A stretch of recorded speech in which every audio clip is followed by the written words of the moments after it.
Hello, hello, hello. This is Gresh from the IMCO podcast, and I have a special guest back on the show today. I have Adam Povlitz. Adam, excited to have you back on the show. Good to see you again, man. Hope all has been well. It's been a few years.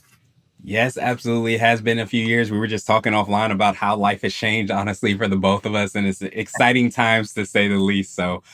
Before, of course, we jumped into that, I wanted to read a little bit more about Adam so you can hear a little bit more about all the awesome things that he's working on. And Adam is the CEO and president of Anago Cleaning Systems, an internationally franchised commercial cleaning brand headquartered in South Florida. He joined Anago in September 2009 and served as the president since April 2015. It was appointed CEO in May of 2018. In January 2010, he was Director of Human Resources and Franchise Development, and in September 2010 was named Vice President of Operations. In 2013, Adam was promoted to Executive Vice President, and in April 2015 appointed President. Before joining Anago, he was employed by IBM Corporation as the Growth Initiatives and Expense Analyst. Adam holds an MBA from the University of Miami and a Lean Six Sigma Green Belt from the Nova Southeastern University. He is a certified franchise executive and a cleaning and industry management standards certified expert as well too. And Adam was a guest on IM 343 of our podcast episode a few years ago. He's doing so many awesome things. But what I absolutely love is Adam has entrepreneurship in his blood. I think hearing how he started his business from his dad and how he inherited and kind of just ran with that. And I think it's really cool to hear about his journey to be the CEO and all the things that he does, which I'm sure we'll delve into now. But one of the things that I read that as a quote that Adam said is that his number one principle is to believe in and take care of the people that take care of the business. So I absolutely love all the things you're doing, Adam. Appreciate your time. Are you ready to speak to the IMCO community? That was a mouthful. I'm ready. I'm ready just to give you a break. That was a lot. Yeah, absolutely. It was good. We were testing out those tongue twisters before we recorded to kind of get myself ready. Who knows what would have happened if I didn't do that before. Yeah, no, I think half of those old titles. I mean, as a former IBMer, everything was initials. It was IBM, literally the company is initials, right? International Business Machines. And so it's funny when you get those titles. You read that whole thing, and I was called. My business card literally used to say NAOID GPA, and that was my title. And it was funny because when I was promoted to president at Anago, the former president, he got me a business card holder, and he goes, in honor of all those crazy initials you had at IBM, I got you a business card holder, and it said PUDSOBIC, PUDSOBIC. And I go, what is this? And he goes, it stands for poor, unfortunate, dumb SOB in charge. There you go. You gotta love those welcome gifts. Yeah, exactly. Welcome. Exactly. Baptism by fire, USOB. There you go. Absolutely love it. So I wanted to rewind the clock, just hear a little bit more on what you've been working on, what you been kind of excited about, and what kind of led you to this current spot. Sure. So, man, it's been a minute. So we've been working on a lot of things. I think our core focus lately has been in the technology space.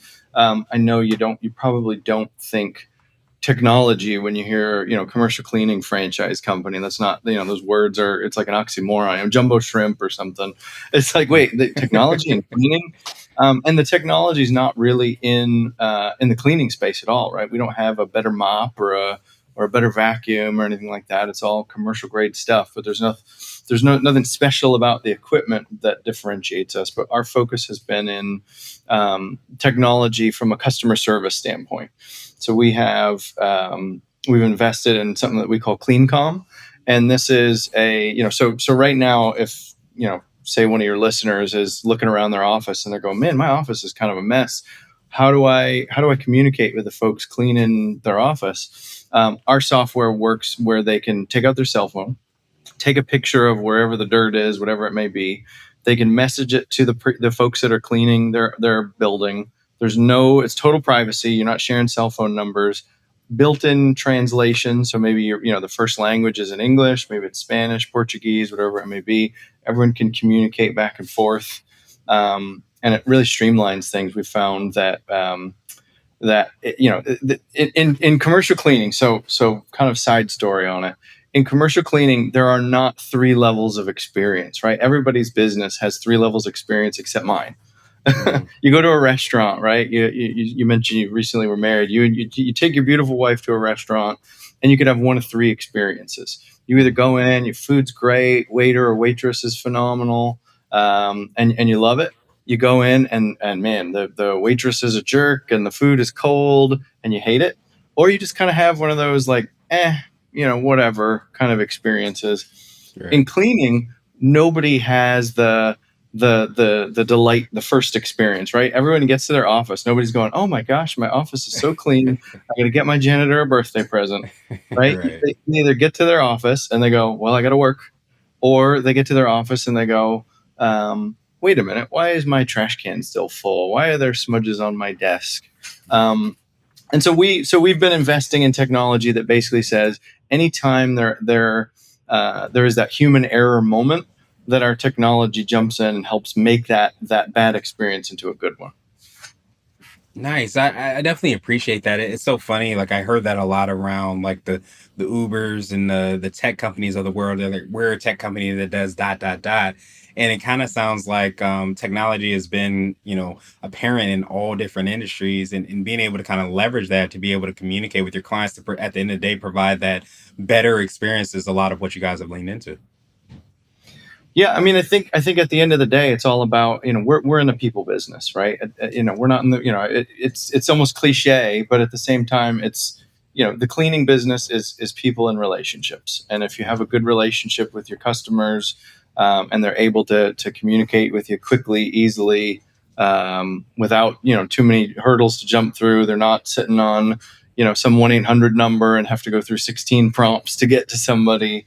It's just helping people, um, it is ultimately the best way to grow, at least in my space. And if you can help people more quickly using technology, then you can grow even more quickly. Yeah, that makes so much sense. So I wanted to delve down a little bit deeper and hear a little bit more on how you're helping the people, how you're making that impact. I know you touched on it as well too, but I know that there's a lot of opportunities as far as like franchising things that you all have been able to do and build and grow.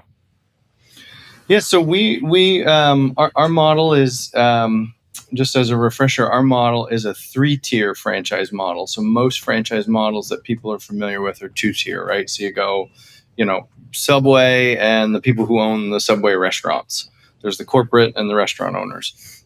Ours is three-tier. And it's kind of unique to commercial cleaning space, but it's designed around where there's the corporate office. We have what's called a master franchise, and that's, like a regional territory. And then, within a master regional territory, we have unit franchises. And so the easiest way to think of it is instead of master, unit, regional, it kind of gets complicated. The easiest way to think of it is like daytime versus nighttime. Um, so the way I explain it is the master franchise is essentially the day job, right? Someone's got to go sell cleaning contracts, get the invoices out. If a customer calls, handle, if with any issues or special requests, handle that, make sure that the customer, is taken care of during their regular business hours. And then the unit franchise, that's the nighttime. Most commercial cleaning is done at night, so the unit franchise owners are able to focus strictly on that aspect of the business, hiring the crew, figuring out how to use the equipment, the chemicals, keeping the building clean, and it creates a cool synergy because then the master franchise is essentially the white collar aspect of commercial cleaning and does zero cleaning Mm. experience necessary, zero cleaning done by the master franchise level.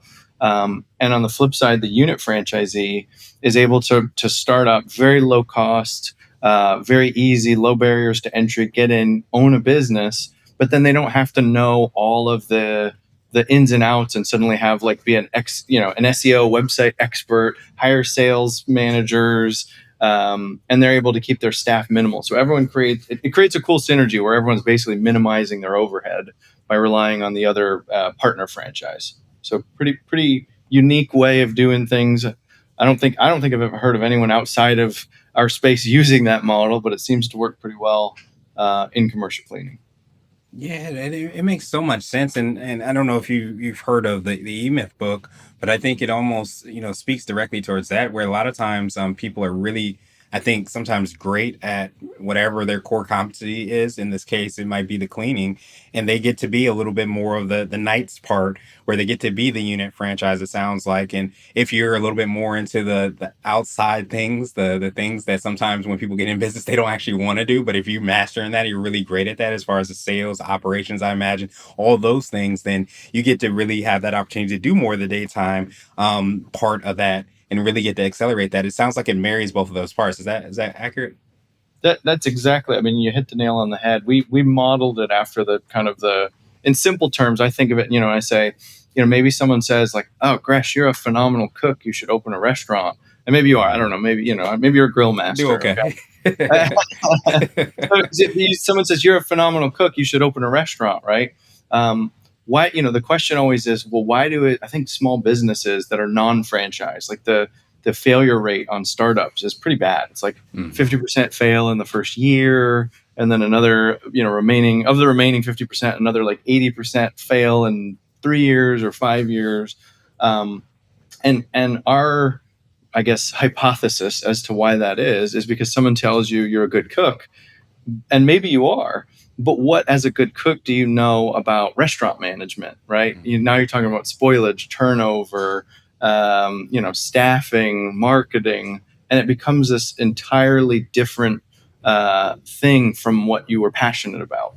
And so this allows, by breaking the model into the kind of the daytime nighttime aspects, you have someone who, look, cleaning's not rocket science. I'm not going to lie to you and say that there's some secret sauce to it. It's work hard and use the right chemicals and equipment, and you can make good money. But at the same time, what does you don't have to be an expert in sales. You don't have to be an expert in website marketing and digital marketing and all that sort of stuff to get into the cleaning business if you partner with franchise. So it allows people to, like you said, specialize in what they've already have a proven track record of being successful at.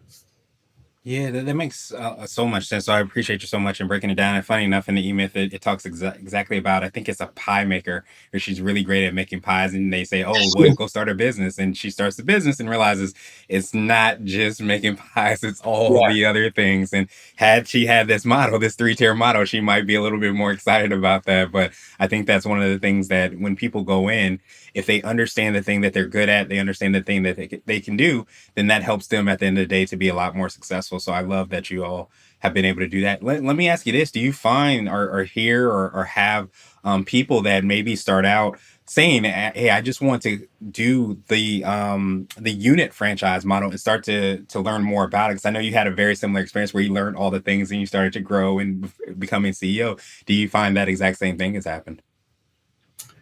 I think it's interesting because the unit opportunity is something where someone can come in and it's like the ultimate side hustle, right? Because it's after business Yeah. hours, it's low barriers to entry, it's very low cost to get into, and you can say, and you can actually set essentially how much work you'd like to get.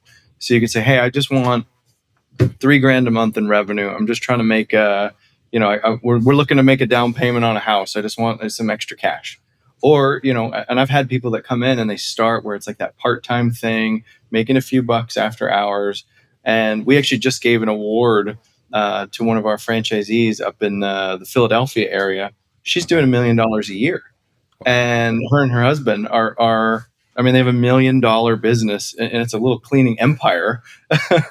And she started as, I think it was just like a program with 3,000 or 4,000 a month to start.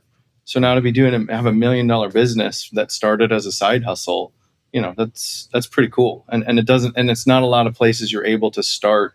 If you started that Subway, like I was mentioned, as kind of as my joke there, it's you work at a Subway, you have a lot of stuff to do, you got a million things to do, you can't have time to keep your day job or anything. That is your job.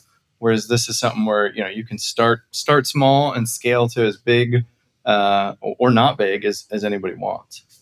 Yeah, and you get to kind of chart your own journey and kind of see that whole path kind of come to fruition, which I think is extremely powerful to be able to do that. But again, to be able to do that, I think playing from your strengths because you can start to, I imagine, develop different skills. I imagine when they started and were making the $3,000 per month, they probably had different skills than they have doing the millions of dollars a month that they have, and being able to kind of scale, grow, and be able to do that has probably been a journey in and of itself.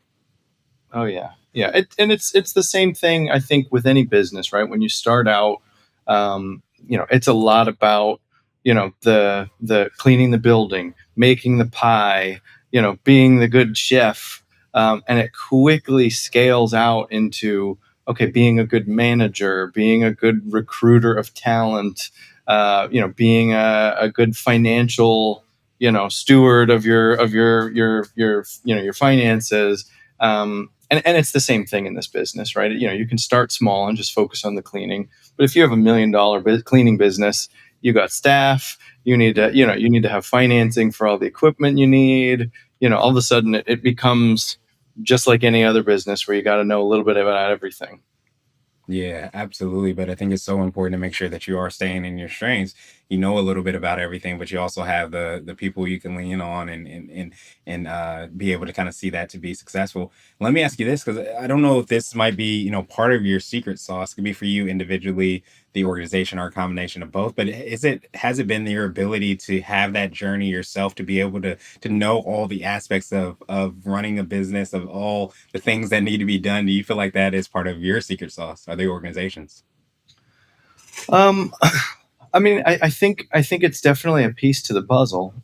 I mean, even when we sell a new master franchise, we tell them to do the same kind of the journey that I told you about back a few years ago, where I worked through Mhm. literally every single role at the company and every single role that a unit franchise does and every single role that a master franchise does, just to know it. And once you know the ins and outs of the business, I think it's helpful to be able to, if you can put yourself in the shoes of whoever it is and physically say, yes, I have cleaned a building. Yes, I have sold a cleaning contract. Yes, I have, dealt with an angry customer.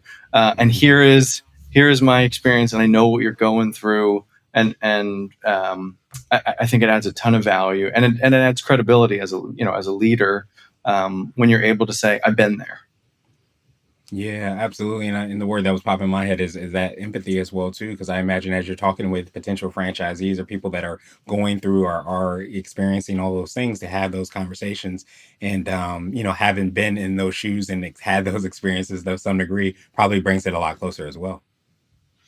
Yeah, yeah, definitely. It's definitely it creates an instant uh, combination: credibility, empathy, because we've all had that. Everyone's had some moment in their life where they mess something up at their job or at their company. And no, you don't like that feeling, but to say, I've been there, I know what you're feeling, it's okay, we're going to get through this. It just creates a quick bond between the upper management and frontline employees. Yeah, absolutely. I absolutely love that. So I wanted to switch gears a little bit, and I wanted to ask you for what I call a CEO hack. So this could be like an app, a book, or even a habit that you have, but what's something that makes you more effective and efficient? So, and they're not paying me for this, but I have become addicted to an app called Trello.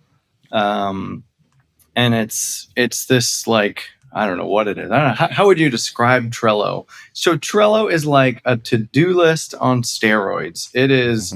I don't know. How about I mean, it's, you create lists and you can tag websites to it, Google Docs to it, upload files, share with people. I got to a point where, and you'll laugh, I literally tried to set my wife up with one, because we have, like, you have, everyone has like a shared honey-do list with their wife. Yes.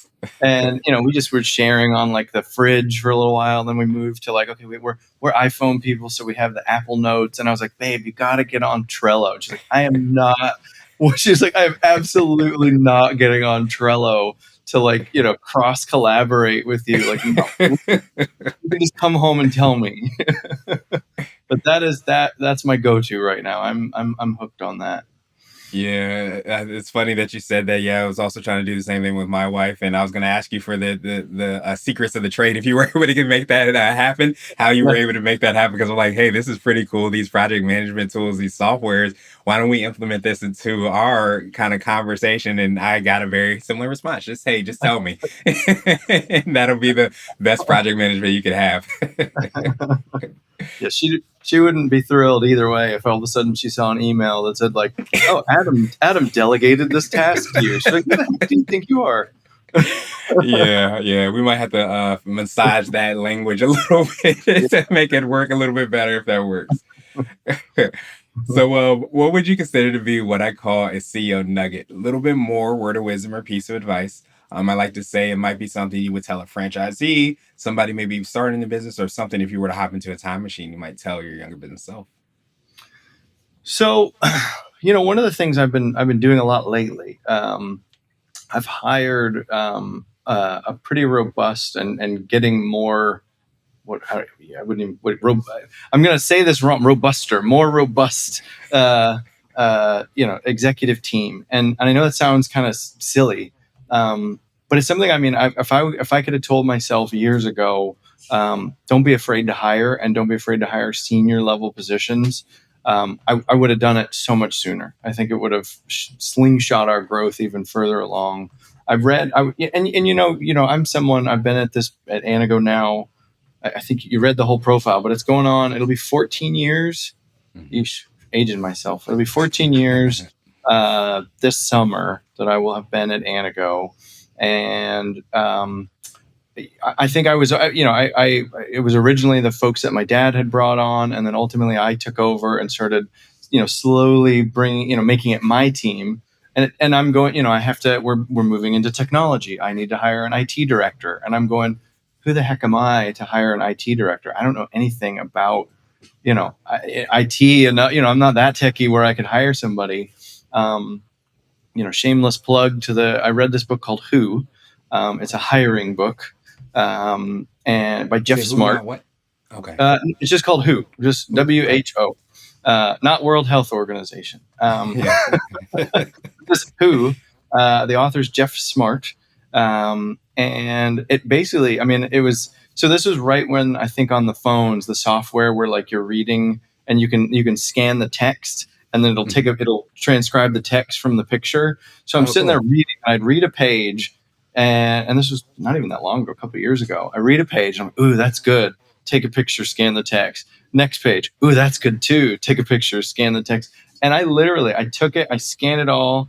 I put it in Word, and I literally I turned it into like my cheat sheet, and I use it. And I can tell you right now, I mean, you tell me the job, I am 100% comfortable hiring for any position, for any industry. I don't even have to know anything about it using that method. Um, I can build out what we need and find the right people. And so I've been on for the last 2 years ish. I've been on I read it and I was like, oh man, I've been doing hiring all wrong.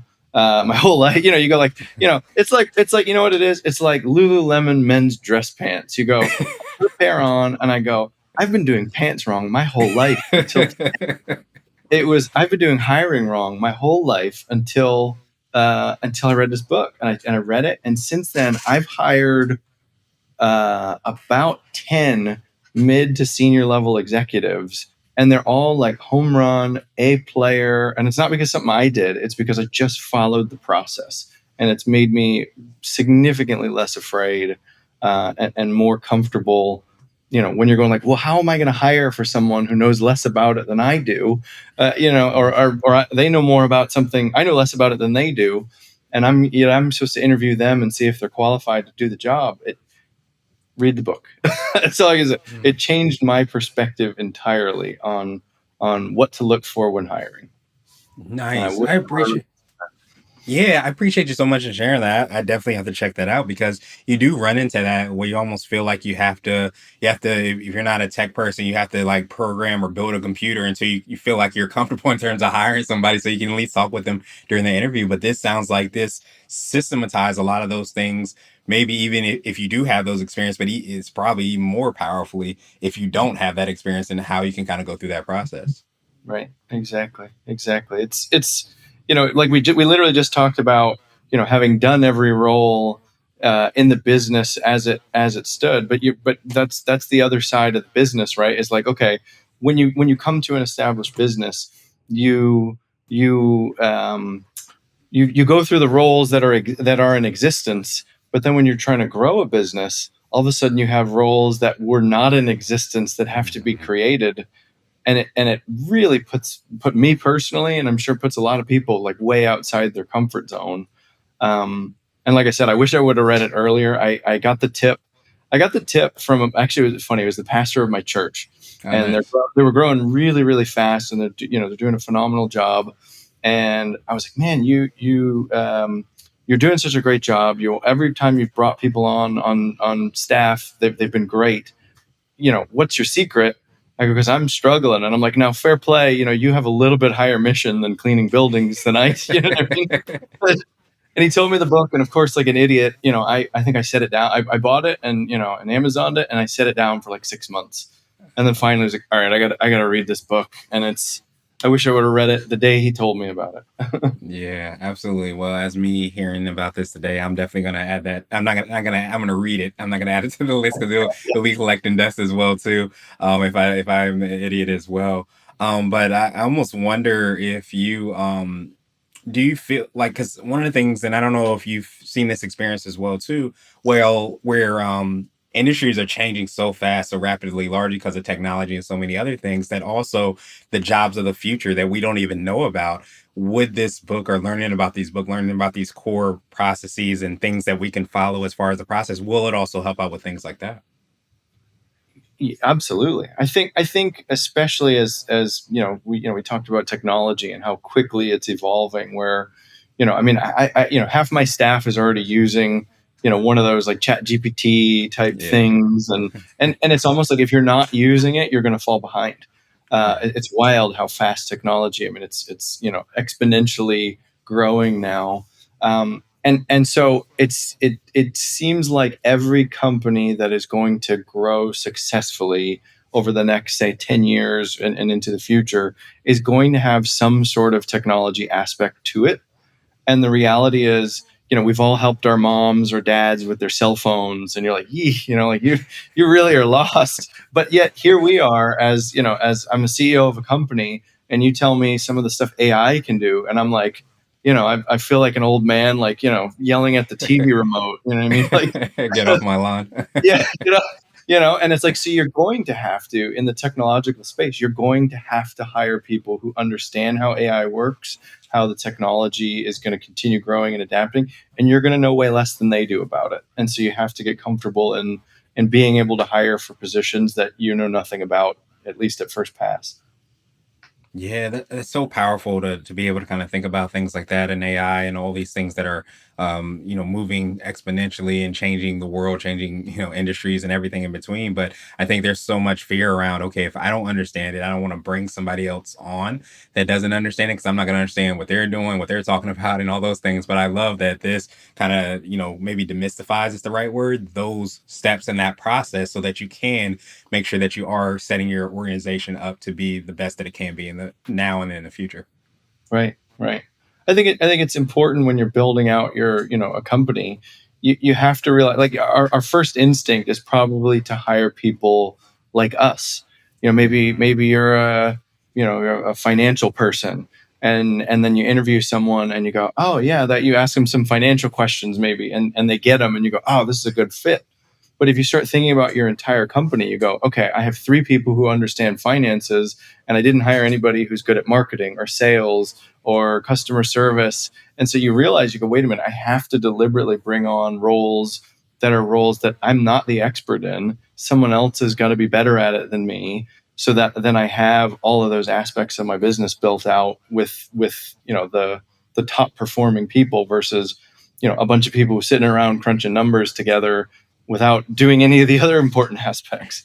Yeah, absolutely. They're not having any customer service because they're crunching those numbers, or they're doing all those things. But I think it's so huge because that speaks to the understanding of how to kind of build and grow a strong business. And kind of like what you were talking about as well too, is bringing the leadership, bringing those people on, especially that have those varied experiences. different secret sauces and superpowers as well too, because that's only going to strengthen the organization because they think about things in a different way. It leaves you less open to those things that can happen that we didn't know were kind of coming around the corner. Yeah, yeah, and it's look, it's not easy. I am, a recovering control freak. Uh, and so to to bring on those people and then also let go. That's something I'm learning in real time, where it's okay. You brought on, I just recently hired a chief operating officer, COO. And he's been phenomenal so far. And but it was all the stuff. This was the first role I hired where you're hiring an IT director. I hired a national sales person, and those weren't my core competencies. Then I bring on a chief operating officer, and most of the stuff they're doing is stuff that I would have done. And so now it's just like, you got to give up, you got to let go of the baby, let it grow, let it have, let it fly. And so it's one, bringing on the people, figuring out how to bring on the people who are smarter than you, who have their own secret sauces, like you said, but then also letting them execute, letting them do it. And versus I like I said, I'm a control freak, I know. And so it's just saying, okay, now I got to let go, I got to back away. I brought these people on because they're smarter than me, and now I got to let them operate versus trying to have every aspect my way.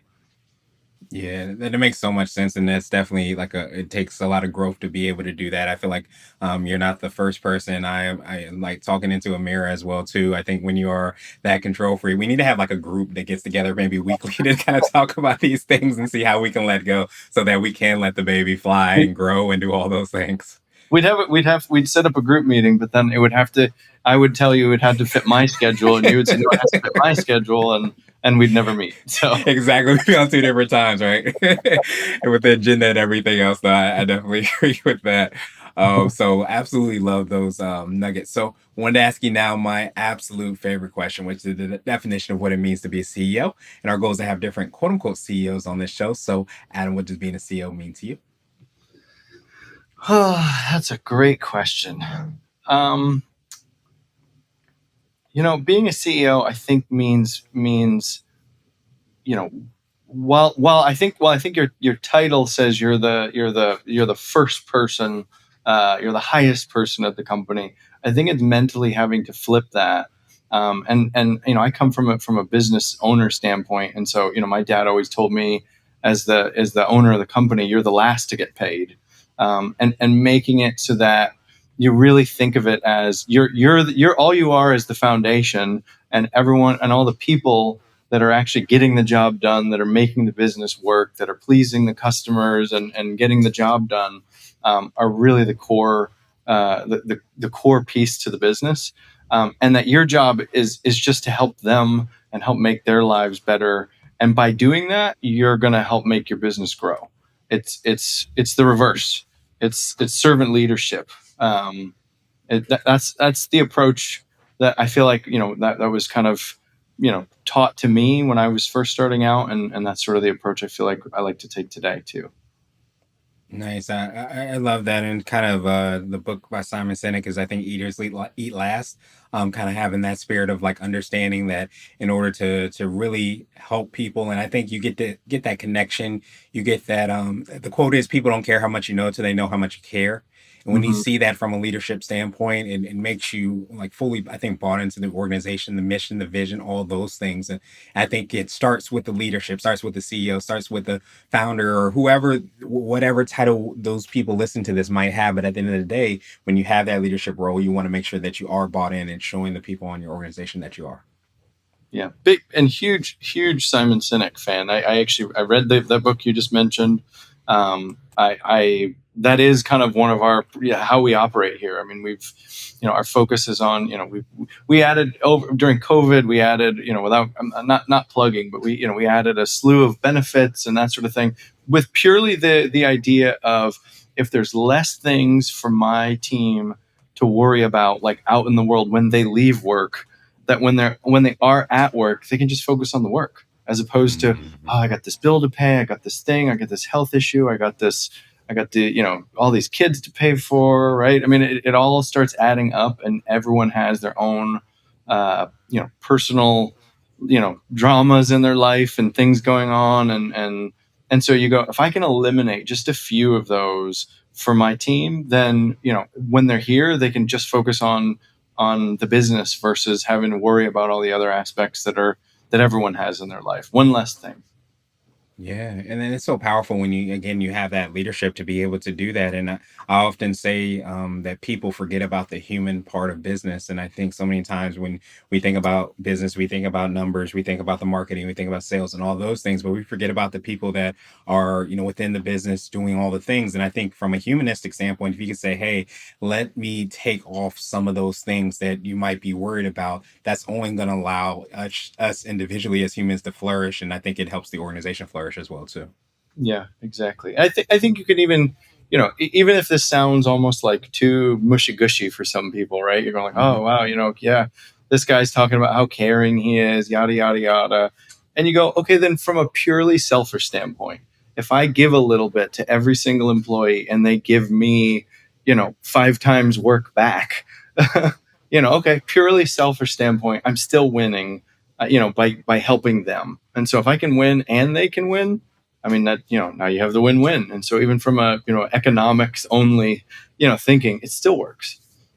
Yeah, absolutely. Just in case you hired nothing but the financial people as well too, that speaks to them, and you definitely have that from what we're talking about. So, Adam, truly appreciate that definition, and of course, I appreciate your time even more. So, what I want to do now is pass you the mic, so to speak, just see if there's anything additional that you can let our readers and listeners know, and of course, how best people can get a hold of you, find out about franchises, all the opportunities that you and your team have. Yeah, so appreciate your time today. I mean, it was great, Gresh. You always have good questions. You always have good insights, and I wrote down put a mental note on one of the books you mentioned over there, so I'll be Mhm. working through that. But for me, best way to get a hold of me is anagocleaning.com. It's ANAGO cleaning.com. And then we're also, everything is, all our social media is at Anago Cleaning. So Facebook / Anago Cleaning. It's not Twitter anymore. What is it? X. X. X.com / Anago Cleaning. Instagram / everything / Anago Cleaning.